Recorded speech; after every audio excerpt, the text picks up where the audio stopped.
ఇంటి వద్దకే పెన్షన్లను పంపిణీ చేసే కార్యక్రమాన్ని నిలుపుదల చేసి చంద్రబాబు నాయుడు వృద్ధాప్యంలో ఉండే ముసలివారి యొక్క ఉసురు పోసుకున్నాడు.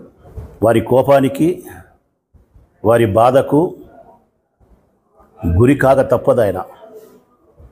కారణం, గడిచిన 4 సంవత్సరాలుగా ఎంతో నిమ్మలంగా ఉన్నారు ముసలోళ్ళు.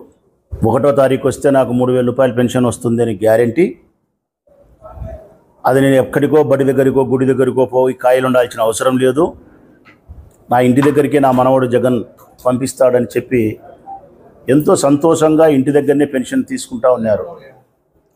తెల్లవారక ముందే చంద్రబాబు నాయుడు పుణ్యమా అని చెప్పి కోర్టులో వేసి ఎన్నికల కమిషన్కు డైరెక్షన్ ఇచ్చి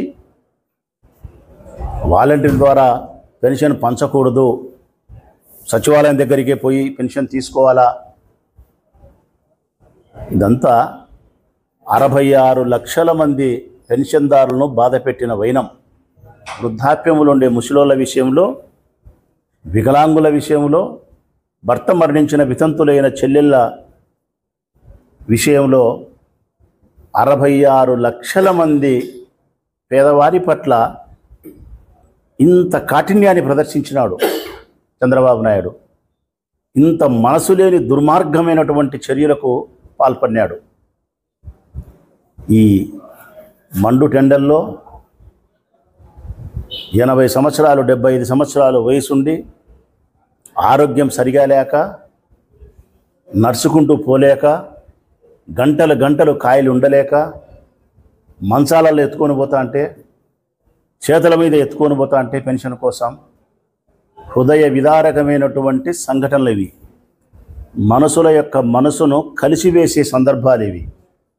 హృదయం ఉన్న ఏ మనిషికైనా బాధ కలుగుతుంది, చంద్రబాబు నాయుడుకు తప్ప. కారణం, దరిద్రుడు, మనస్సు లేదు, ఆ మనసులో జాలి లేదు, కరుణ లేదు. ఈ ఊళ్ళో వరదరాజిరెడ్డికి, అమరావతిలో చంద్రబాబు నాయుడుకు, వీరిద్దరి హృదయాలలో జాలి, కరుణ, దయ అనేది లేఖవంతైనా లేదు. వీళ్ళకు పాపభీతి అనేదే లేదు. సరిపోలేదంటే వాడిని సర్వనాశనం చేసేంత వరకు కంకణం కట్టుకొని పనిచేస్తారు. ఈరోజు ఎక్కడ చూసినా ముసలోళ్ళు శాపాలు పెడుతున్నారు చంద్రబాబు నాయుడుకు. నిజంగా చెప్తా ఉన్నా కదా, మామూలుగా కూడా వాళ్ళు ఓటేసే అభిప్రాయంలో లేరు. జగనన్నకే ఓటేయాలని ఉన్నారు. పెన్షన్ 3,000 చేసినాడని, 1వ తారీఖునే ఇస్తున్నాడని, ఇంటి వద్దకే పంపించినాడని, వయస్సు తగ్గించి చాలామందికి అవకాశం ఇచ్చినాడని మనస్ఫూర్తిగా వాళ్ళు జగన్మోహన్ రెడ్డి గారి వైపు ఉన్నారు. ఎక్కడైనా ఒక 5%, 2%, 3%, 7% తెలుగుదేశానికి వేసేవాళ్ళు ఎవరైనా ఉంటే వాళ్ళు కూడా ఒక్క ఓటేసే పరిస్థితిలో లేరు. ఈ పెద్ద మనిషి చేసిన, చంద్రబాబు నాయుడు చేసిన దుర్మార్గమైన పని. జగన్మోహన్ రెడ్డి గారు కూడా నిన్న మాట్లాడినారు సభలో. నేను అవ్వలకు తాతలకు అందరికీ చెప్తా ఉన్నా, పెన్షన్ పెంచుతానని చెప్పి, ఇప్పుడు ఇచ్చే పెన్షన్ కంటే ఇంకా ఎక్కువ పెన్షన్ మీకు పెంచి ఇస్తాను అని కూడా ఒక సభలో మాట్లాడినాడు. ఎంతో సంతోషమైన వార్త. నేను మనస్ఫూర్తిగా స్వాగతిస్తా ఉన్నా. ప్రొద్దుటూరు నియోజకవర్గ ఎమ్మెల్యేగా, మా పార్టీ అధినాయకునిగా ఆయన్ను అభ్యర్థిస్తానా కూడా 3,000 రూపాయల నుంచి పెంచుకుంటూ 5,000 రూపాయలు చేయమని కోరుతా ఉన్నా. ఎందుకంటే అందరికంటే ఈ డబ్బు అవసరమైన వాళ్ళు ఎవరంటే వీళ్ళే. మనం ఇచ్చే ఎన్నో రకాల సంక్షేమ పథకాలలో ఈ సంక్షేమ పథకం ఈ వృద్ధులకు, ఈ వికలాంగులకు, భర్త మరణించినటువంటి నా ప్రియమైన చెల్లెళ్లకు ఈ డబ్బు చాలా చాలా చాలా అవసరం. ఈ డబ్బు ఎంత విలువైంది అంటే గన, ఆ అవ్వను కానీ, ఆ తాతను కానీ, ఆ దివ్యాంగుని కానీ, ఆ చెల్లెళ్ళు కానీ అడిగితే ఆ డబ్బు విలువ, ఆ డబ్బు వారికి ఎంత గొప్ప అవసరాలు తీరుస్తుందో చెప్పగలుగుతారు. అందుకే అన్ని సంక్షేమ పథకాల కల్లా ముసలోళ్ళకి ఇచ్చే డబ్బు చాలా అవసరమైంది. దీన్ని 3,000 నుంచి 5,000 వరకు పెంచుకుంటూ పోయినా కూడా పుణ్యమే తప్ప తప్పు కాదు.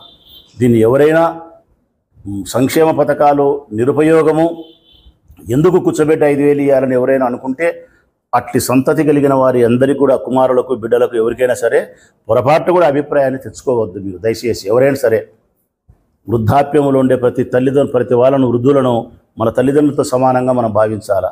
వాళ్ళ నిరాదరణకు గురైనటువంటి వారి స్థితిని, జవసత్వాలు ఉడికిపోయిన వారి స్థితిని మనం అర్థం చేసుకొని వారికి తప్పకుండా మేలు జరగాల, 4-5 వేల రూపాయలు వాళ్ళకు నెలలా పెన్షన్ ఇవ్వాలా అనే ఆలోచనతోనే అందరూ సహకరించాల్సిన పరిస్థితి ఉంటుందని కూడా నేను భావిస్తూ ఉన్నా. నా వ్యక్తిగతంగా అయితే 5,000 రూపాయలు పెన్షన్ చేయాలని అయితే నేను మనస్ఫూర్తిగా కోరుకుంటా ఉన్నా. మా పార్టీ అధ్యక్షుల వారిని కూడా నేను ఈ సభ వేదికను చేసుకొని కూడా వారిని అభ్యర్థిస్తూ ఉన్నా. ఇక వాలంటరీ వ్యవస్థ ఎంత అన్యాయం చంద్రబాబు నాయుడు. వాలంటరీ వ్యవస్థ ద్వారా పెన్షన్ పంపిణీ చేస్తే వాళ్ళందరూ మాకు ఓటేస్తారని చెప్పి, వాలంటీర్లు చెప్తే మాకు ఓటేస్తారని చెప్పి వాలంటీర్లను చూస్తేనే ఉచ్చబోసుకునే పరిస్థితికి వచ్చినాడు. గడగడా వణికే పరిస్థితికి వచ్చినాడు. వారి మీద శత్రుభావాన్ని పెంచుకున్నాడు. 25 సంవత్సరాల పిల్లోళ్ళు, నీకు 75 సంవత్సరాలు, నీకంటే 50 సంవత్సరాల వయసులో చిన్నగా ఉండే చిన్న పిల్లలు 25-30 సంవత్సరాల యువతీ యువకులు చూసి నీ 50 సంవత్సరాల రాజకీయం వణికిపోతుందంటే వాలంటరీ వ్యవస్థ ఎంత శక్తివంతమైంది, ఈ వాలంటరీ వ్యవస్థ ఎంత శక్తివంతంగా తయారు చేయొచ్చు అని చెప్పి ఆలోచన చేసిన జగన్ ఆలోచన ఎంత శక్తివంతమైందో అర్థం చేసుకోవాలి ఎవరైనా తెలుగుదేశం పార్టీ వాళ్ళు.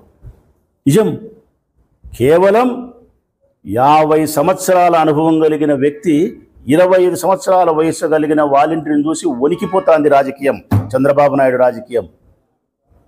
వీళ్ళు ఇళ్ళ దగ్గరికి 60 ఇళ్ళ దగ్గరికి పోతే తప్పనిసరిగా ఈ 60 ఇళ్ళు నాయి కాదు అని భయపడుతున్నావంటే వాలంటరీ వ్యవస్థకు నువ్వు ఎంత భయపడుతున్నావు? ఆ వాలంటరీ వ్యవస్థను సృష్టించినటువంటి జగన్మోహన్ రెడ్డి ఆలోచనలు ఎంత శక్తివంతమైనవో మనం అర్థం చేసుకోవాల్సిన పరిస్థితి ఉంది. అందుకే ఈరోజు వాలంటీర్లను కూడా రిజైన్ చేసినారు, చాలా చోట్ల రిజైన్ చేసినారు. మా మీద మీరేంది ఎఫ్ఐఆర్లు నమోదు చేసేది? మేము వాలంటరీగా సర్వీస్ చేయడానికి వచ్చినాం, మమ్మల్ని మీరు ఇంత నిరంకుశంగా చంద్రబాబు నాయుడు చూస్తే ఎన్నికల కమిషన్కు డైరెక్షన్స్ కోర్టు నుంచి ఇప్పించి తన అర్జీలు పెట్టి ఫిర్యాదులు చేసి మా మీద పోలీస్ కేసులు నమోదు చేస్తావా నువ్వు?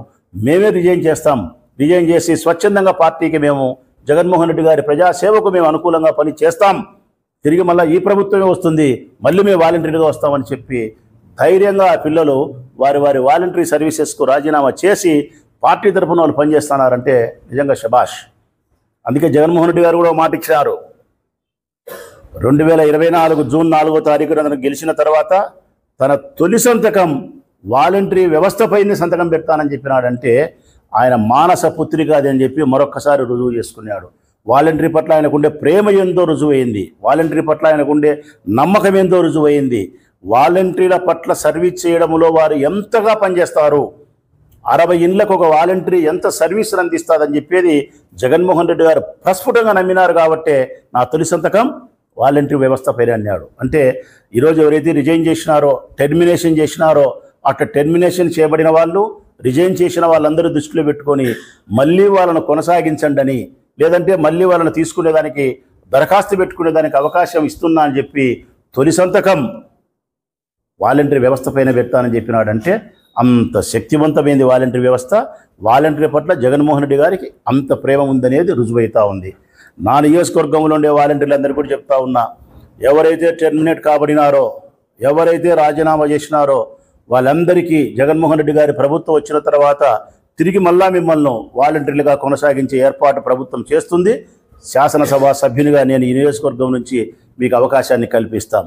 ఏ క్లస్టర్లో అయితే మీరు పనిచేసి రిజైన్ చేసినారో సేమ్ అదే క్లస్టర్లోనే మళ్ళీ మిమ్మల్ని నియమించే బాధ్యత మీ ఎమ్మెల్యే మీ అన్న రాచమల్లి శివప్రసాద్ రెడ్డి స్వీకరిస్తాడని చెప్పి ఈ నియోజకవర్గంలో ఉండే వాలంటీర్లకు మనస్ఫూర్తిగా నేను మాట ఇస్తూ మీ సర్వీసెస్ 4 సంవత్సరాలుగా ప్రజలకు అందించినందుకు మీకు సదా కృతజ్ఞతలు తెలియజేస్తా ఉన్నా, అభినందనలు తెలియజేస్తా ఉన్నా. మీ యొక్క సేవలను మళ్ళీ ఈ రాష్ట్ర ప్రభుత్వం జూన్ 4 తర్వాత తీసుకుంటుందని తెలియజేస్తూ, ఈ ఎవరైతే పెన్షన్ అందుకుండే వృద్ధులు ఉండారో ఇంకో 1 నెల మాత్రమే, మే జూన్ ఈ 2 నెలలు మాత్రమే మీరు చిన్నపాటి ఇబ్బందిని అసౌకర్యాన్ని భరించాలని, జూలై 1వ తారీఖు నుంచి మళ్ళీ మునపట్లాగే మీకు ఇంటి దగ్గరికే పెన్షన్ అందించే కార్యక్రమం జగనన్న ప్రభుత్వం చేస్తుందని చెప్పి మనస్ఫూర్తిగా తెలియజేస్తూ, రాబోయే ఎన్నికల్లో మే 13వ తారీఖున 66 లక్షల మంది పెన్షన్దారులు రాష్ట్ర వ్యాప్తంగా ఉంటే ఒక్క మన ప్రొద్దుటూరు నియోజకవర్గం ఉంది, వేల మంది పెన్షన్దారులు ఎవరైతే ఉండారో అవ్వలు, తాతలు, దివ్యాంగులు, భర్త మరణించిన వితంతువులైన ప్రియమైన చెల్లెళ్ళందరికీ మీ బిడ్డ రాచమల్లు హృదయపూర్వకంగా నమస్కరించి విజ్ఞప్తి చేస్తూ ఉన్నాడు. తప్పనిసరిగా మీ అమూల్యమైన ఓటును జగనన్న ప్రభుత్వానికి వేసి, జగనన్న పార్టీకి ఫ్యాను గుర్తుకు వేసి, తిరిగి మీకు కావలసినటువంటి సదుపాయాలు సౌకర్యాలు చేసుకునే ప్రభుత్వాన్ని ఏర్పాటు చేసుకునే దానికి ఆ ఓటును ఉపయోగించుకోమని చెప్పి ప్రతి పెన్షన్దారునికి మీ బిడ్డ రాచమల్లు మనస్ఫూర్తిగా నమస్కరించి విజ్ఞప్తి చేస్తూ సెలవు.